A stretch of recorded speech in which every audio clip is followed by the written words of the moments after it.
I mean, we can like hit on it at the end, just like a brief little like, what if we did this, or like, why should we do this type of a thing, just to Okay. like kind of put a period on the situation, so we can I stop having 20 Twitter Yeah, notifications. I would have stopped if fucking Dan wouldn't have chimed in. Yeah, with he my reopened team. the wound 22 hours later, and I Yeah. was like, here we go. I was already over it, and then it was just like, oh my I was, god. I was trying to get my shots in at 5 a.m. this morning. I won't lie.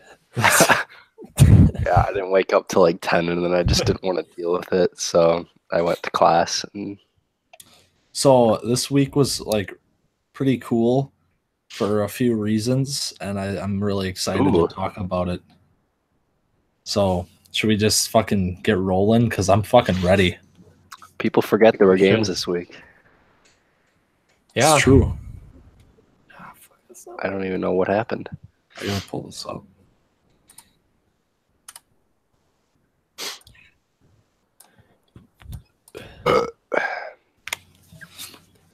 Okay. Make sure my sheet is all set up here. That's real fucking nice. All right. Ready? Yeah. Take a swig here.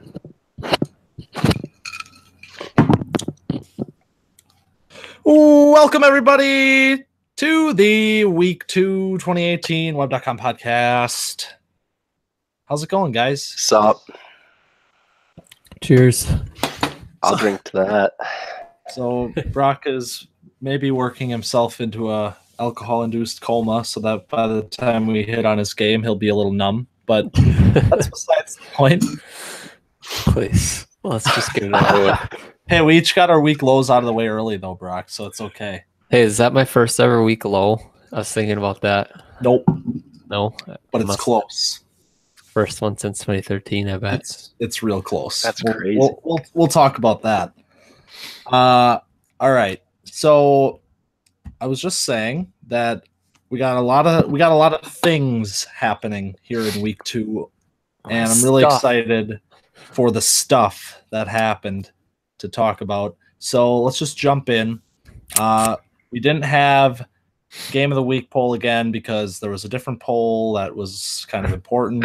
So I said that it would have probably been me and Tim, but I could have seen Dan and Caleb maybe. But are we okay with me and Tim? Yeah. I would have voted for that. Okay. So we'll start there. Two teams that really just none of us wanted to go 0-2. We had high expectations going into the season, and we were both 0-1. So both had a lot to prove here in this matchup. And honestly, in the end, we both kind of showed up. I mean, I came back from the week low in week 1, 172.3. That was an 8 WIB, a 7 WIB, and got the win. So 1-1 for me. Bounce back. We talked about this last week, how my offense was atrocious in week 1, and saw a huge bounce back, 116.3 out of the offense. So are the moneymakers back? I think they're back. I don't think they're ever gone. It's looking pretty good again. So yeah, Juju had a big week, running most of his routes out of the slot now. 13 catches. Kid was all over the place making catches. That's a good sign. Maybe time to get Fitz out of the lineup. Yeah, what's the deal with Fitz there? He's hitting the pine in week 3. Oh, wow. All right. He got injured in the third quarter, so he didn't play the whole game. And Sam Bradford is the worst quarterback in the NFL. That Cardinals team is a goddamn shit show. It's unbelievable. People love to talk about the Bills, but the Cardinals also very awful. Yeah, it's not great. Yeah, it's good to see Deshaun Watson breaks out a little bit. Basically, everyone on your team laid a dud last week, and you got a lot of nice recoveries. Travis Kelce has probably the greatest quarterback of all time throwing him the football. Oh, God. So, yeah, the good things are pointing up for the money makers. Also, the defense, not didn't quite get the bounce back from the defense that I anticipated or wanted. Only 56, which I mean is about average. TJ Watt really came back down to earth. Yeah, that's my DP spot is going to be a complete shit show. I can already tell this season. Sean Lee questionable as usual. So did they take a sack so away from TJ Watt since week 1? Because I thought he had 4 at one point. Yeah, he got one taken away. Oh, okay. So it was a pretty shitty game, I guess. 3 sacks and a blocked field goal. Not that great. Yeah, never mind. Yeah. Also, now you have Derwin and Landon Collins, and Derwin is being. Oh my God! Yeah, Derwin's picking up Landon Collins' slack. Landon Collins has been very disappointing so far this season, but in terms of IDP at least. But yeah. So okay, big bounce back for my team. I'm liking the 1-1 here, moving into a game against Dave. Tim, 151.9, which ended up being a 4 WIB. So, I mean, it wasn't like a great week, but still hit 150, averaging 157.8 through 2 weeks. So, I mean, he's still one of the higher scoring teams in the league at this point. I mean, 0-2, nothing to worry about, or maybe push the panic button a little bit? Nah, nothing to worry, really. I don't think. Especially with kind of just how chaotic the Pac-5 is right now. Yeah, a little bit of concern tacking on 2 losses right away. Like it'd be a little bit tough to look at, but at the same time. What is this defense putting up in numbers? Because I'm seeing a lot of low things. Got bailed out. Got bailed out by Trevathan. Yeah, Monday night. This week was a 54. And currently, he is the 3rd lowest defensive scoring team in the league. Yeah. Well, So things I'd be worried about if I were Tim would be how fucking bad the Giants' offense has been in Odell's slow start. Yeah. Cobb seems like a guy who could 1 week put up 20, 1 week put up 3. Exactly what's happened so far. Yeah, Carlos Hyde's averaging like 2.5 yards a carry. God. Yeah. Melvin Gordon had a freaking explosion in the first half. Slowed it down a little bit after that, but I mean the offense still looks very powerful. Yeah. I mean we got 99.7 and 97.9 out of the offense so far this season, but I mean, after last season where we saw Brock and Dan both start 0-2, I think it kind of erased some of that idea that an 0-2 start is a pretty bad omen for what's to come. Definitely. So I think moving forward, Tim will be just fine. But a little bit of a obstacle to overcome here. It's the two playoff teams from last year too. So. Looking back on the year, as long as he takes care of business against some of the lesser competition, he won't look down on these 2 losses too bad. Yeah, it's been 2 tough matchups to start the season, so it's not like he dropped some easy games that you expect him to win. It's it's not a big deal. It's not like he did that. Yeah. Okay, so moving right on. Speaking of the Pac-5.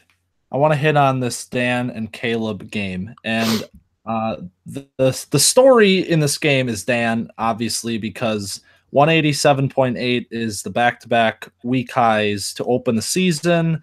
That's only been done once before, and it was last season with me. But this season, a little bit more impressive fashion with the 230 and the 187 compared to my 2 160s to open last season. So Dan is firing right now. He's averaging 209 points per game through the first 2 weeks. And I mean, at this point, without Le'Veon Bell, like seeing the emergence of Pat Mahomes as just an unbelievable performance this week with 6 touchdowns. And I mean, almost he made the comment during the game, like, how can he decide to play Aaron Rodgers or Pat Mahomes at this point? And that's saying something. Yeah. But country roads take Mahomes. Why is that not his team? God. Wazam.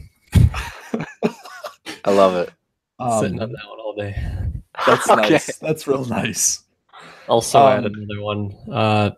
Something to do with a Nobel Prize. Get it? He's winning the no. He's got Nobel on his team. Yeah. Well, that's actually good. That one's like too clever to be funny. Yeah. I just have to be like, wow, that was smart. It's not like haha dicks. Just right to the point. Just not in your face like that. So Dan, okay. The defense for Dan this week, 55 points in a week in which he scores 187, which only means that the offense picked up the slack. 132.8. Dan's offense has been over 130 in the first 2 weeks of the season so far.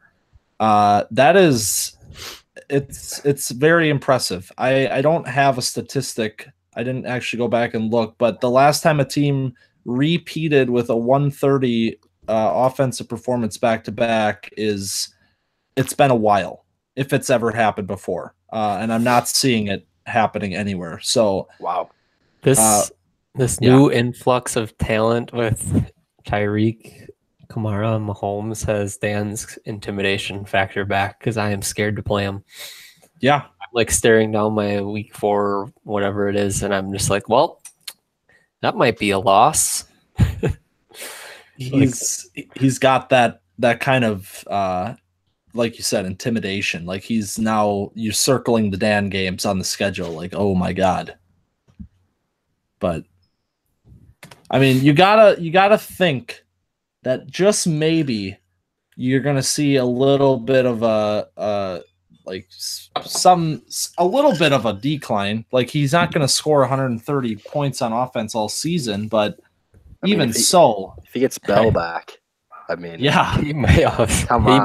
He might. No, but Dan's gonna make it some run at some scoring records, I think, this year. I would probably agree with that. Actually, he's doing this. Kamara didn't even have that good of a game. No, last week.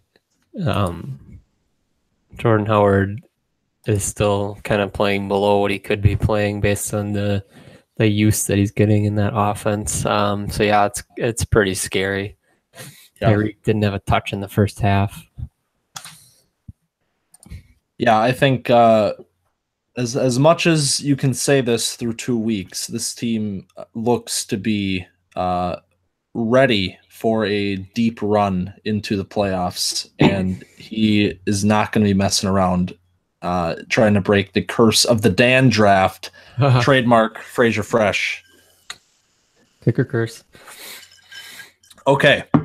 But the other side of this game is what I really want to talk about, because we all know Dan is really good.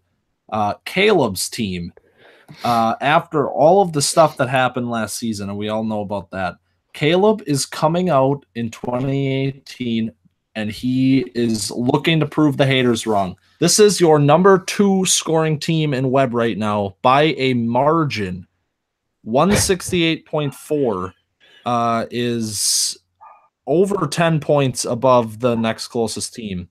And I mean, the offense is what do we got? 112.7 in a loss this week. That's hard to swallow. But you know, that's what happens when you play Dan. You lose with the 6 WIB. Yep. That's why I'm looking at Dan's as a loss on my schedule already. It was a tough train to run into this week for Caleb, putting up one of his best weeks ever, probably. Takes the L. But good signs. Kirk Cousins looked unstoppable in the second half. He's actually getting stuff out of the defense this year. Look at that. A couple big cornerback week. You got Jamal Adams too. Nice. Yeah, that was nice. I don't know. I'm down some players now. I'm down both my starting linebackers. Kirksey and Mosley are both hurt, and now I'm already down both my starting running backs with McKinnon and Mixon. So now we're really scraping together lineups already this season. So I really don't know. Jamal's got Aaron Jones coming back. Yeah, so it's I don't know if it's gonna get any better. Honestly, it's my line. I'm not too confident in my lineup coming into this week. So I don't know. We'll see. It's been a good start. The defense has been playing pretty good, so it's nice. But I don't know. I really don't know where I love the start. I love being number 2 in scoring, but it just feels like this is gonna end soon for me with what's happening.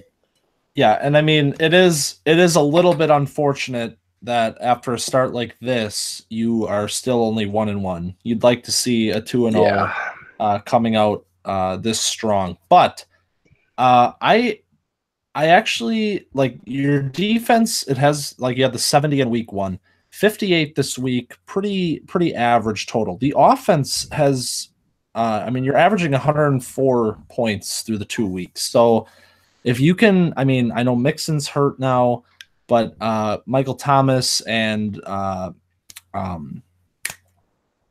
who take me through the offense. I don't have it pulled up. We got Allen Robinson, Amari Cooper, Evan Ingram, and now it's going to be Crowell and Jamal, and I think Royce Freeman's going to have to start. Is Michael Thomas scoring 50 points a game for you? Because he's I'm hearing these names and it's not adding up to 112. That's what I'm saying. I don't know what's he scored 18 last week. He might be. I think you'd have to say he's been pretty important in your team. I feel like maybe we don't have to add points to his score. Right, yeah. Oh God. But I don't know. It's been a good start, so it's been fun so far, minus losing to Dan. But we'll see. Maybe this team can make me into a believer as well. All I'm saying is if you had a 9-win season last year with the way the team was structured and how it was scoring, this is a pretty damn good start and maybe a good sign of things to come for the Pac-5. Or it just means his luck is going to swing back around. He's going to have the complete opposite year. That's true. I could be really good in scoring this year and go 6 and 8. Yeah, I can see it. All right. Okay, moving on.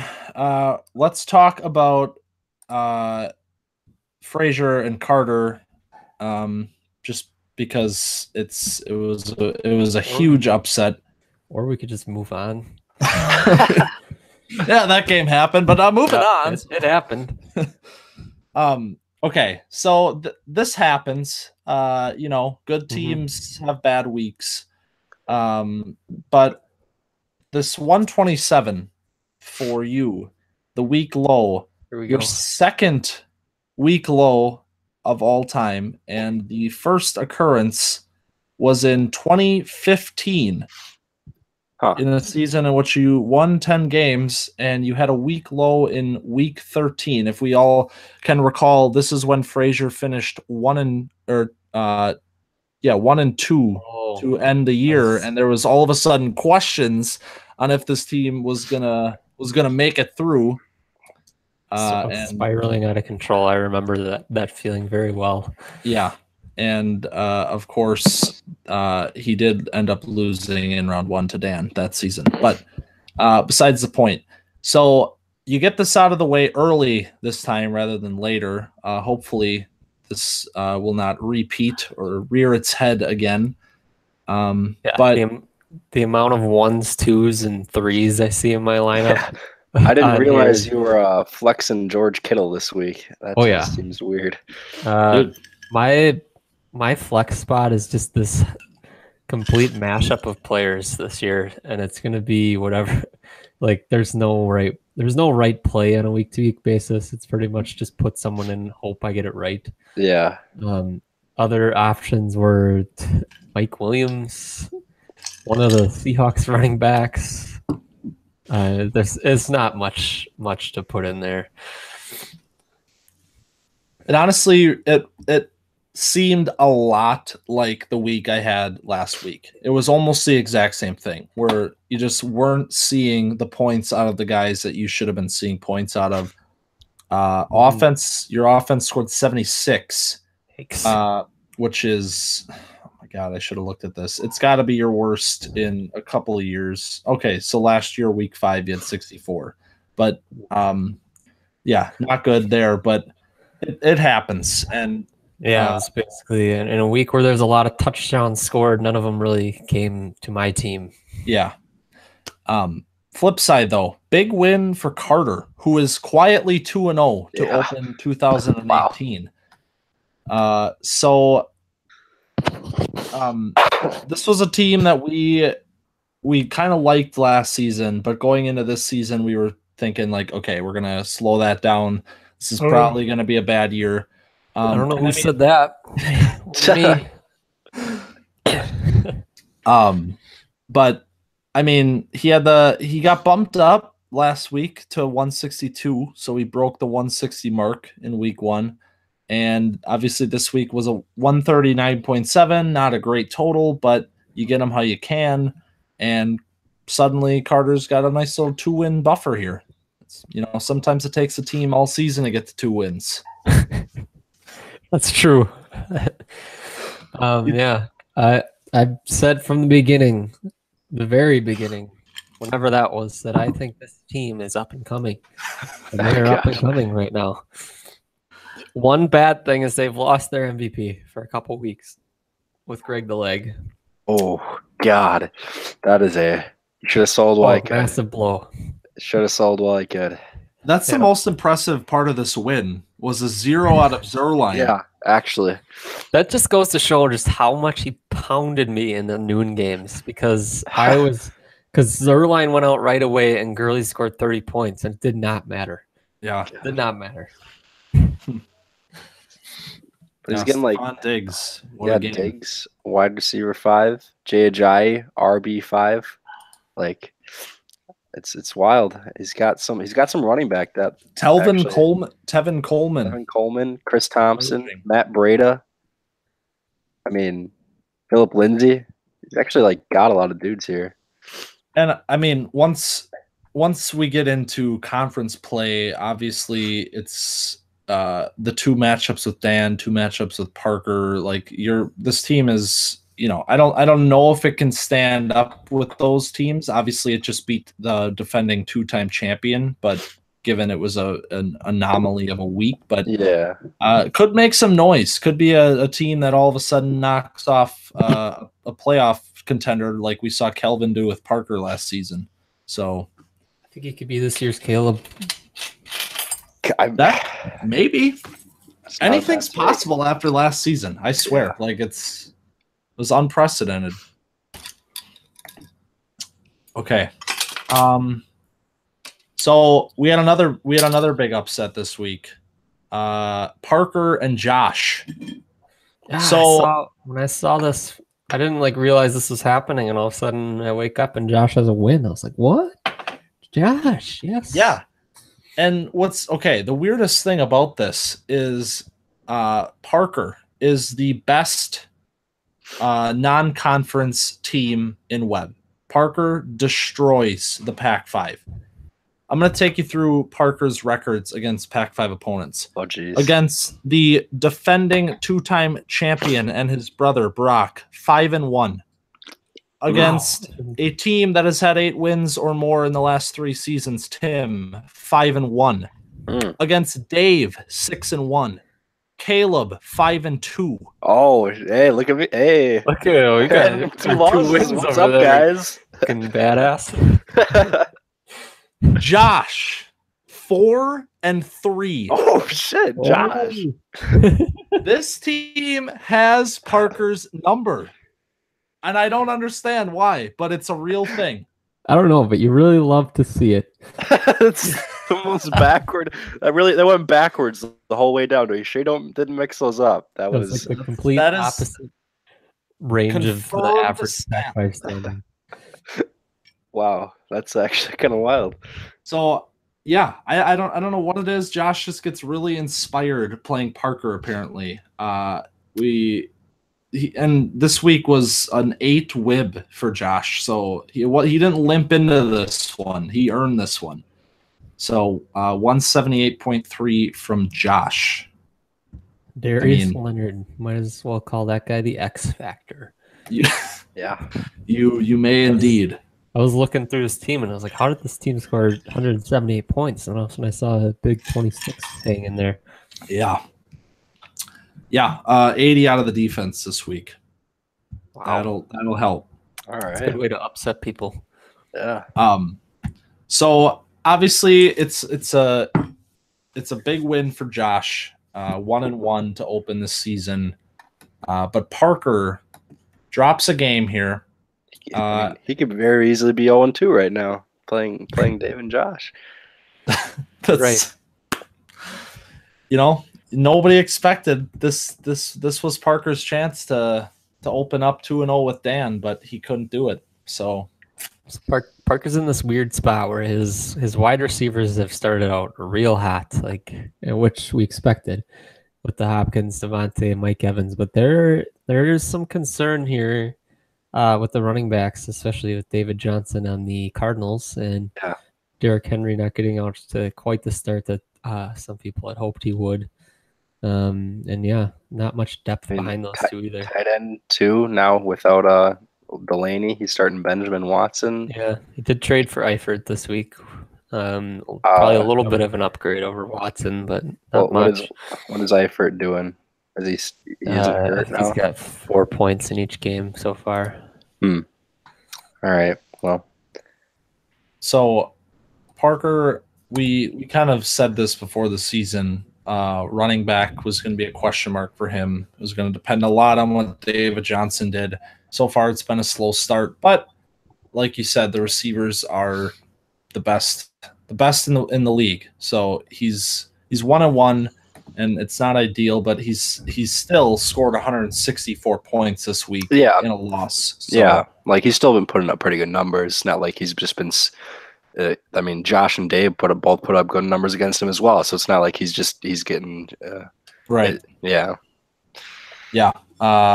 Third scoring team in the league right now is Parker. So yeah, nothing to worry about there yet. Okay. Last game then is Dave and Kelvin. So Dave, I mean, we all know what happened last week. Could have had a win against Parker. Beats Kelvin. This team could be 2-0 right now. 1-1, but a solid start from Dave. And are we really surprised? Because doesn't this team just always kind of find a way? Yeah, I'm surprised because I think we were unanimously kind of like, this team's pretty bare, but especially at the wide receiver position. But I think he's already kind of had some players kind of show up that we weren't expecting, with John Brown looking like a legitimate starter right now. Anua has been Darnold's favorite target. So those guys have kind of come out of the woodwork there. All of a sudden, this wide receiver core is not looking as bad as we thought it would be. So that's exciting. Thielen's a beast, obviously. He's got McCaffrey, who's going to be just a consistency machine this year, probably. Yeah, it's looking better than we thought it would be. Yeah, especially that wide receiving core. Like we looked at, it's like, oh my gosh, where's he going to get points from? Yeah. But like Anunwa's look good, John Brown's look good. Like it's working out so far. Very not sexy names that honestly have produced. Like John Brown is kind of out of nowhere, but new team for him, so people were kind of unsure. Anunwa had a really good season. Yeah, I could have seen this coming even after the injury. Like he was doing pretty good beforehand. And then obviously Thielen, top 5 receiver in the NFL, I would say for certain. Unbelievable machine in Minnesota. Machine. Yeah, that's back-to-back 100-yard weeks to start the season. Not bad. Yeah. So 146 consistency for Dave. 145.3, 146.1, sitting right at that 145 barrier. But we'll see. We'll see what happens for the boys moving forward. Boys. Kelvin. So not the start Kelvin was hoping for, not the start the people who picked Kelvin as a sleeper this season were hoping for. 0-2 and barely breaks 140 this week. I mean, with how the Big Five is looking right now, with 3 really good teams and a 2-0 Carter making some noise, is Calvin going to be in for another rough year, or are we going to see the turnaround here? I'm not going to give him the rough year label yet. He's put up 150, 140. I think he's going to probably be one of those teams that kind of sneaks out a few wins, gets to like 6 wins. But yeah, a couple. Saquon looks like he could fill up the stat sheet. I don't think all hope is lost yet for Calvin here. No, definitely. I mean, even the receivers have been pretty good. Sanders is a top 10 receiver. Cooks has been playing well. Aguilar's been playing well. So Wentz back too. Yep. He's got Will Dissly. Dissly. The legend. Don't diss the Dissly. And he still has Kenyon Drake, Cooper Kupp, Calvin Ridley looked good last week. Like, still a lot of good players. All right. That's week 2. A lot of stuff happening. Oh, fun fact of week 2. Dave and Josh both earning victories this week. What is the last time that Dave and Josh both won in the same week? Guesses. It's got to be 2013. 2014. The last time that these teams won in the same week was week 4 of 2015. Wow. Dave beat Luke. What? Former owner of Carter's team. And Josh beat Kelvin. So, and ending out the non-conference block with double victories. I always get it 3 years ago. I always get it mixed up on who took over Luke's team. I just pretend it was both Caleb and Carter. Classic. Okay. Looking forward to week 3 then. We will start. I'll just go left to right here. We got a Mingo. We got the Moneymakers against the Boys. Both of these teams 1-1. What are we thinking? Dave's pretty hot. He's got Thielen, a thorn in Corp's side. Can't have him on his team. I'm gonna get him by the end of this one. Don't you worry.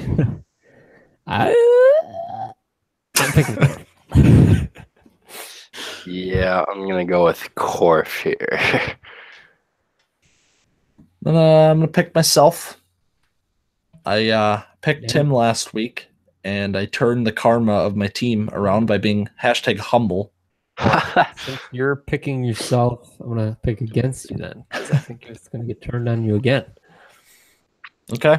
All right. Fair enough. Brock Bros, Parker and Frage. Parker 5-1 all time. What's gonna happen? 1-1, both of them. Gonna do for a win. This is a tough one. Just for full disclosure, points are on my board already. Miles Garrett has a sack already. Oh shit! All right, give me Frazier. I knew that was the swinging point. I'm going Parker. Quarter. Big 5 pride. Parker 2-1. Playing divisional pride card, huh? This whole revolving door at flex. I don't know about it. Hey, Kittle almost had a touchdown last week. Let's not discredit his 2.2. He got held when he had already beaten his guy. Kittle's the man. People cannot stop him. So is Jimmy. You won't start him. Jimmy G's got a favorable matchup this week, I'm pretty sure. Yeah, so does Brady, though. He's playing the Lions. Oh, God, they play the Lions. Oh, Christ. Oh, boy. Ooh. Should I start Josh Gordon? Oh, we didn't talk about that. Yeah. Josh Gordon's a Patriot. God what the hell does that mean? God damn. I honestly have no clue. It could go so many different ways, and none of them would shock me.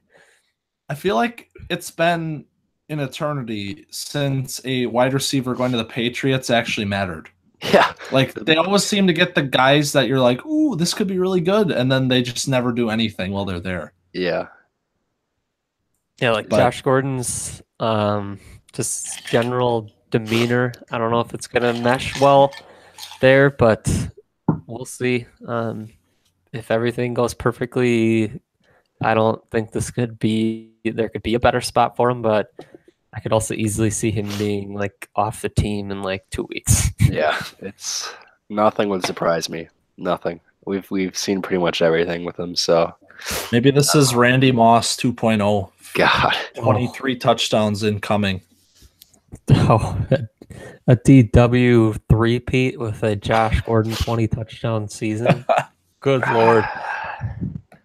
I might actually quit if that happened. Well, how would Dan feel if he goes this whole year with a dominant team and I just come and like sneak through the playoffs with this Josh Gordon touchdown record machine going rampaging the league? I think Dan might quit if that happened. He might. All right, Caleb and Carter. So can Caleb stay hot against the 2-0 Carter team? Oh, this is interesting. I'm gonna pick Carter. Go 3-0. Ride that train till it fucking crashes, and then some more. Carter started 3-0 in 2016.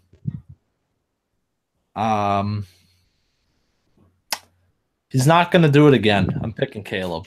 Hey. Yeah, I'm gonna pick myself. I'm looking for the team to back me up myself up here. Continue this little scoring roll we're on and get the W, advance to 2-1. I would like to add that earlier in the show, Caleb seemed very not confident in his starting lineup. Just a tidbit. Oh yeah, I mean, it's no secret. Trouble in the locker room? Disconnect? No trouble in the locker room. And players? No trouble. My inside sources have said that Haha Dix is very comfortable with his lineup. I don't know, Caleb. You might be in some trouble. Oh boy. Also, let's just say this. Caleb started 2-1 last season as well, averaging 127 points per game. God. So if he starts 2-1 this season, I can only imagine it's going to most likely be touchdown 30 points higher. Oh, sorry. Is it a Nua? Crowell. Oh. That's who I started. Let's ride. There you go, Caleb. Picking Caleb, 100%. Pick me. You still have time to switch your picks. Nope, not doing it. Ride or die. All right, Kelvin and Tim, 0-2, both of them. What's gonna happen? Oh my! Could you imagine if Tim loses this? Somebody's going 0-3. And 0-3, Tim is the panic button. It's being pressed. Yeah. I'll press it for him. Oh. I'm going to pick Calvin. Oh, shit. I did not expect that to come out of my mouth. Oh, wow. God, I don't know. It's close, honestly. I'm going to pick Tim just because I think he's got the more talented team. But this could be a close one. This is going to be a really interesting matchup with like a huge must win or can't lose. You could say for both these teams. 3 is a death sentence in web. History is indication. So it's a must win for Tim, and I'd say a can't lose for Calvin. I mean, some teams here that have gone 0-3. 2017, Josh. 2016, Josh. 2016, Dave. The 0-14, obviously Judy Caleb team. 2014, Luke. All of these teams finished with like 4 wins. Yeah. So this is not This is not something to take lightly, even for a roster that's as loaded as Tim's appears to be. I'm going to pick Tim. All right. And I am sorry for Kelvin's rip of 2018, but it's a damn shame. It's a real shame. Okay, last game is the number 9 and number 8 Wibs from this past week too. Wow. Dan and Josh. Big swinging powerhouse matchup here. Ooh. Dan's team is looking absolutely unstoppable. I can't pick against it. The question becomes, will Dan be averaging over 200 points through 3 weeks of a season? It's possible.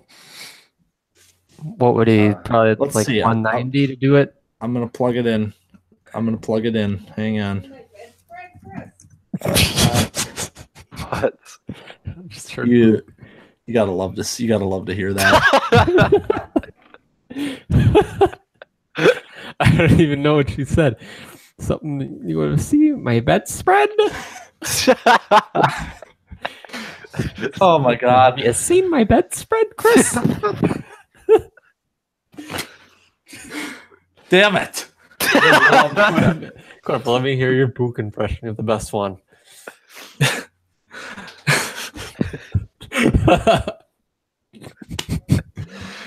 You want to see my bedspread, Chris?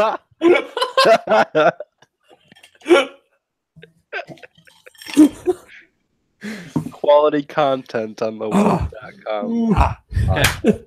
Back on track. We're cutting it. We're putting it at the beginning. Oh, okay. Yeah, that's nice. That's a good idea. So 182. 182 is the number that Dan has to hit. I'll say it. 182. 183. It's going to score. I don't know.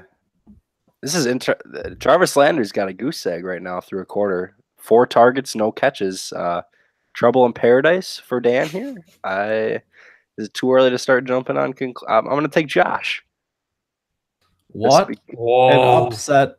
Would that be the biggest non-playoff upset in league history? Like, it would be up there. Dan team right now. I would say yes. Yep. I'm gonna pick Dan, but I'm rooting for history. Let it be known. Okay.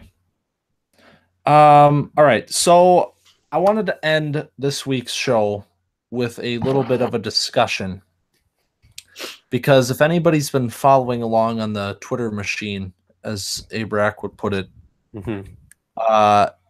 there's been notifications pouring in like crazy in my phone. The machine is well oiled. It is churning out tanks. It is very oily. It's all over my fingers, and I want it to stop.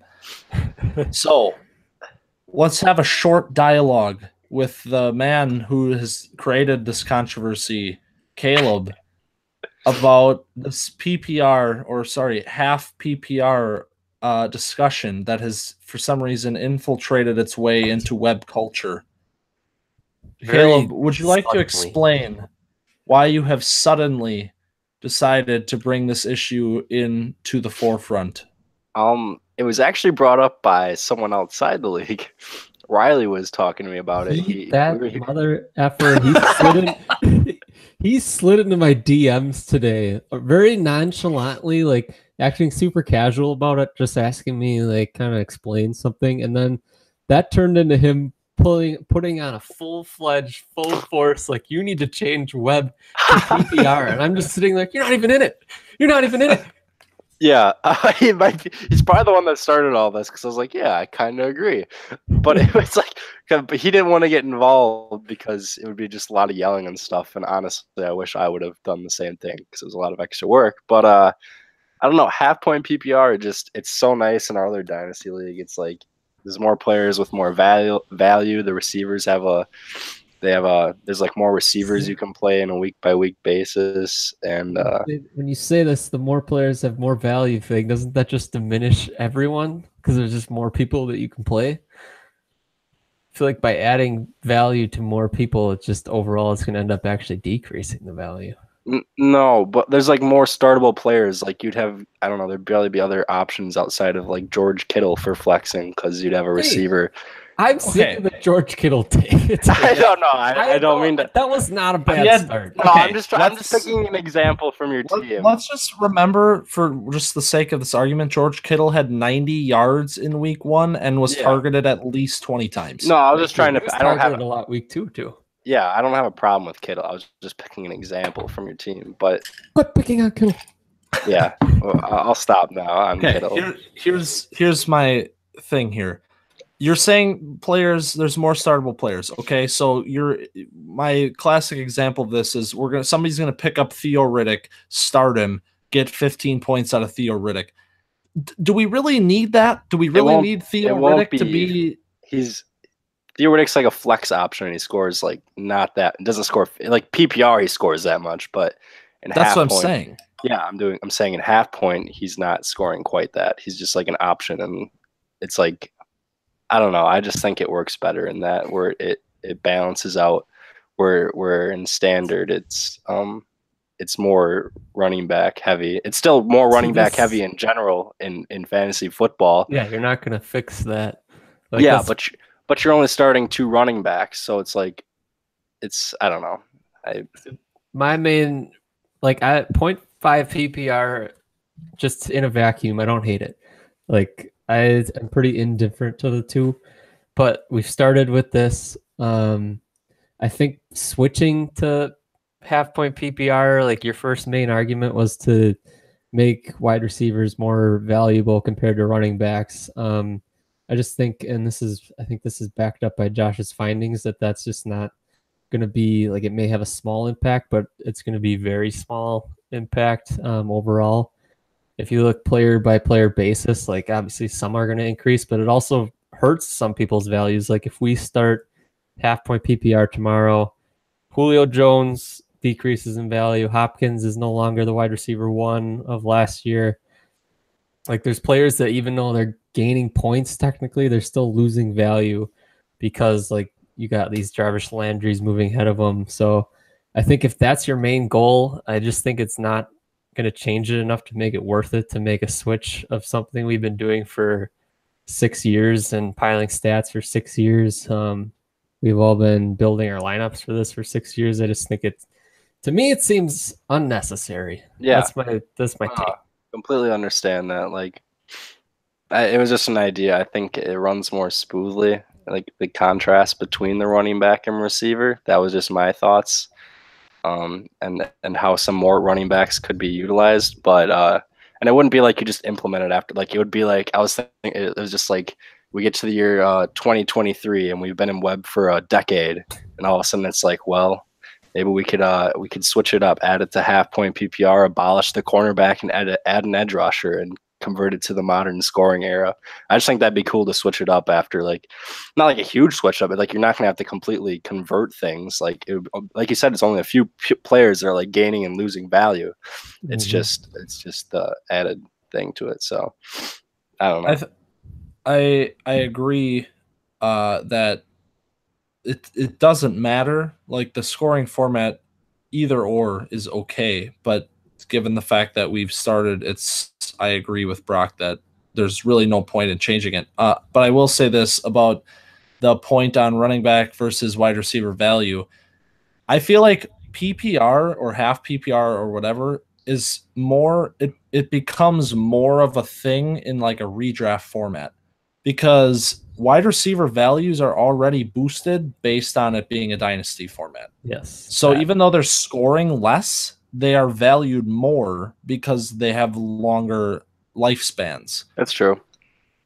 So I think it kind of balances out in that sense. That's another big reason why we actually even started that, was we were appealed to the idea that these wide receivers, even though they're not scoring more because of their longevity, are valued more. I wouldn't say more, maybe like there's some running backs that maybe more, but generally more valued due to their longevity. Right.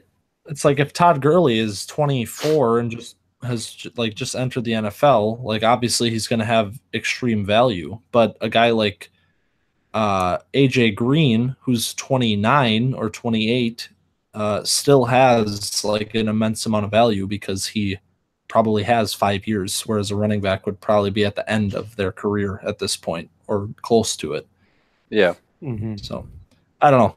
It's a worthy debate, and it's something that we have talked about in the past. So it wasn't like we've been completely ignoring this concept of adding some type of PPR into Webb, but I think it would be a lot. It would be a lot for a little bit of return type of a thing. So, for sure. All right. That was fun. Fun show, fun little debate there. You guys got anything else? Any other points? What's anything happening in the game right now? No, just Crowell touchdown. That's it in the game. Myles Garrett must have 5 sacks by now. Another catch for Enunwa. Enunwa is probably playing a good game so far. It's exploding. 1.6 first half. Watch out, Corf. You better watch your back. Davis coming for you. All right. So, yeah, that's it. That's all I got. We good? All right. Yep. Well. All right. Yep. Well, let's go ahead and make it a great week 3. Oh, we will. Try. Yeah.